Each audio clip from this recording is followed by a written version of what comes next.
from a foreign policy that does so much to empower our enemies and alienate our allies. That is not what our foreign policy is supposed to be for.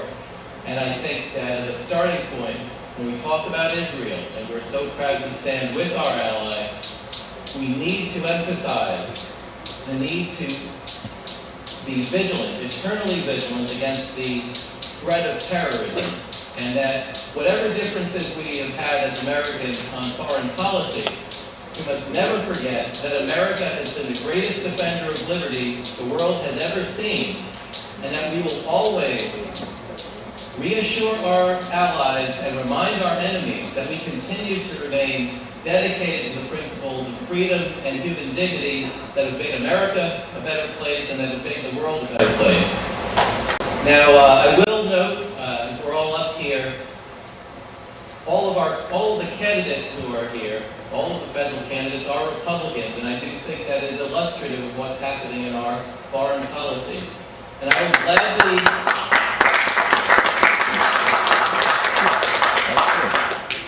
gladly give due deference, having worked in the United States Senate myself once upon a time, to members who have legislative work to do. But I'll tell you that I've been running for Congress, running in the 4th Congressional District, 7 days a week for virtually more than a year, and Carolyn McCarthy is virtually nowhere to be found.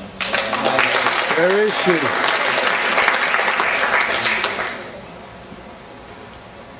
In the center of this great challenge that we face, to protect our national security and to confront terrorism, there rests in the most dangerous part of the world, the state of Israel, which is our staunchest ally in this, and a thriving democracy that reflects our values. But it's surrounded, as so many of you know, by oppressive and hostile regimes. Against this backdrop, the current administration has taken an unfortunate turn. Too often, President Obama has slighted Israel and given hope instead to the enemies of Israel and the United States. And the enemies of Israel are the enemies of the United States for the same reason that the security interests of Israel and the security interests of our country coincide. They are one and the same. Now, the president began his tenure by reaching out to the two main state sponsors of terrorism in the Middle East, which threaten Israel's survival, Iran and Syria. The administration from day one established diplomatic ties with Syria, which is a backer of the terrorist groups Hamas and Hezbollah. And the president then sought to engage Iran, which is a brutal dictatorship whose leadership denies the Holocaust, rejects the very existence of Israel, and it seeks nothing short of the destruction of the Jewish state. On top of all this, we heard the president say in his speech to the United Nations, he referred to the Israeli occupation, and in his Cairo speech, he compared the plight of the Palestinians to that of the Jews during the Holocaust. He has supported the goal of a divided Jerusalem, and in so doing, he turned his back on what has been the law of the United States since the passage of the Jerusalem Embassy Act of 1995, something that I think should be enforced, that recognizes that Jerusalem should remain the undivided capital of Israel.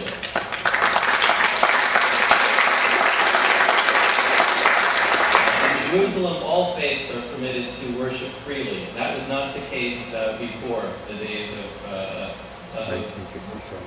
Its governance in Israel. Of course, recently we saw in the case of the East Jerusalem housing construction project that was announced, was met by condemnation from the administration without any regard to the law, without any regard to the fact that this construction project was a pretty innocuous thing that took part in an area that just happened to be predominantly Jewish. Would not have been controversial otherwise. And of course, during a March visit to the White House, the president abruptly walked out of talks with Prime Minister Netanyahu. He handed the Prime Minister a list of 13 demands and then basically left him to sit for over an hour. And as humiliating as this episode was to the Prime Minister and to this country, we've seen nothing but silence from our own representatives. Throughout too many of these episodes, Carolyn McCarthy has failed to defend Israel. And we saw this in a pronounced way with the flotilla episode. And with all due deference to the previous speaker, and I am glad we are appreciative that a representative came from her office, but when you talk about provocation, and it was nothing less than a provocation, that flotilla that attempted to break the Gaza blockade, and you simply express sympathy for the victims who had ties to these radical groups, and you don't even mention who provoked, you strip the episode of all moral content, and you leave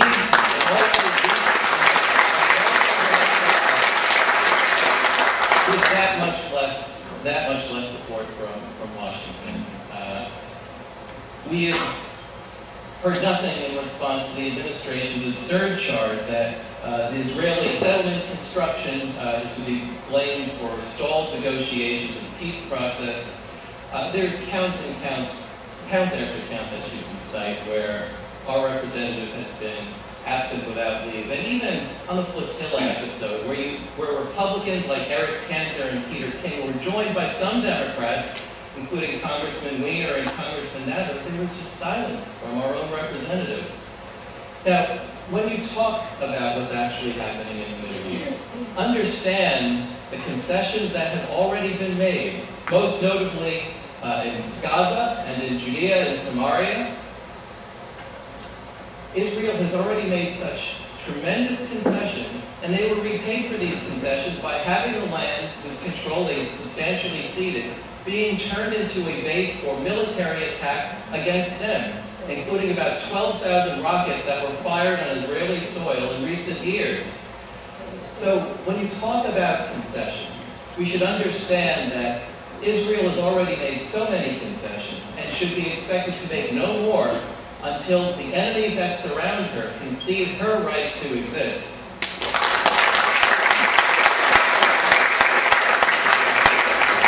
And when we talk about conditions, when we talk about the peace process, understand that the conditions to be met are the conditions to be met by the Palestinians, that there are two substantial conditions that have to be met.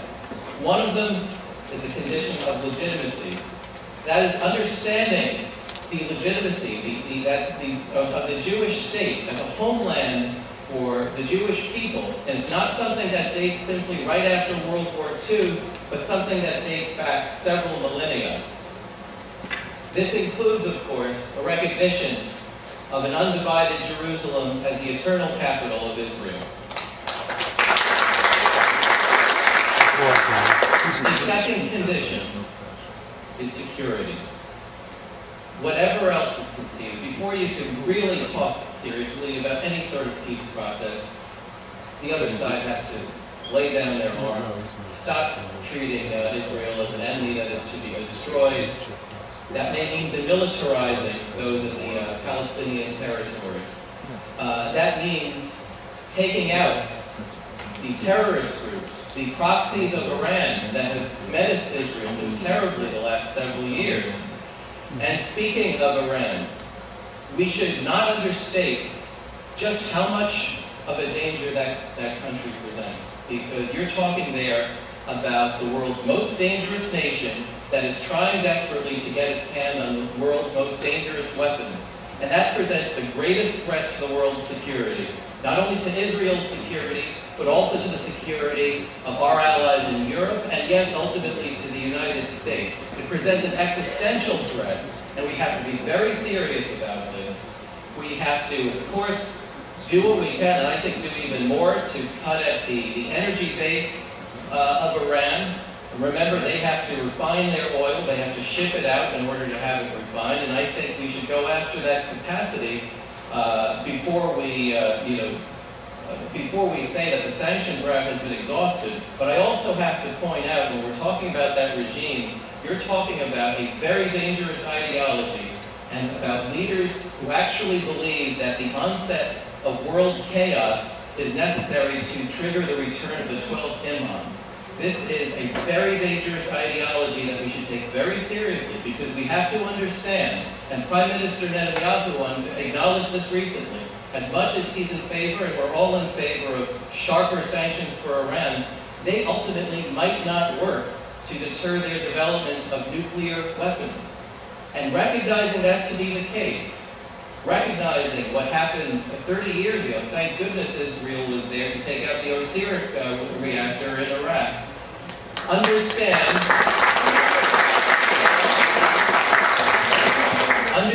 just how grave Israel's interest is in its own self-defense, and that we should not expect them to be attacked before they take the steps that are necessary to defend themselves. Very important thing to understand and to acknowledge.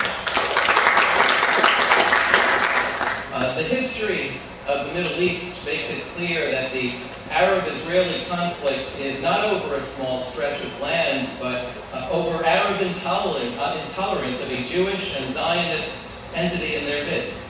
Arab media and Muslim clerics in the region call for Israel's destruction on a daily basis. This happens both in the television and news media, and even in the educational curriculum. Children are indoctrinated from a young age to believe all sorts of horrible and, of course, horribly untrue things about their neighbors, and until you can go after this culture at its root and turn the culture around and repudiate these dangerous assumptions, you are not going to see a true and lasting and realistic peace in the Middle East.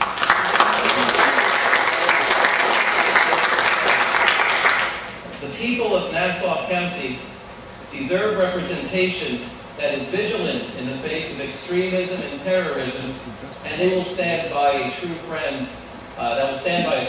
in Israel. The President's desire to improve our relationship with Muslim nations is understandable, but it should not lead us down the path of compromising our principles or abandoning our allies. Unfortunately, the administration's handling of the State of Israel has given rise to palpable fear that our greatest ally in the Middle East is being subverted and delegitimized, and at a time of unprecedented vulnerability. Israel has made so many concessions in the attempt to secure peace, and they need more allies in Washington to stand behind them. And I promise you I will be one of them.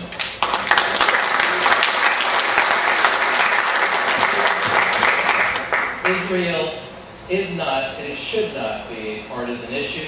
It is unfortunate that there are too many Democratic representatives who have not been able to take a stand against the Democratic administration, but I will tell you, having taken a stand against those who've tried to press me to do the wrong thing, as has happened for a long time. I have a good number of battle scars to prove it, and don't be fooled by appearances. I'm 38 now, and have never flinched from criticizing those that I believe are not doing the right thing, whether they're on the other side of the aisle or in my own party.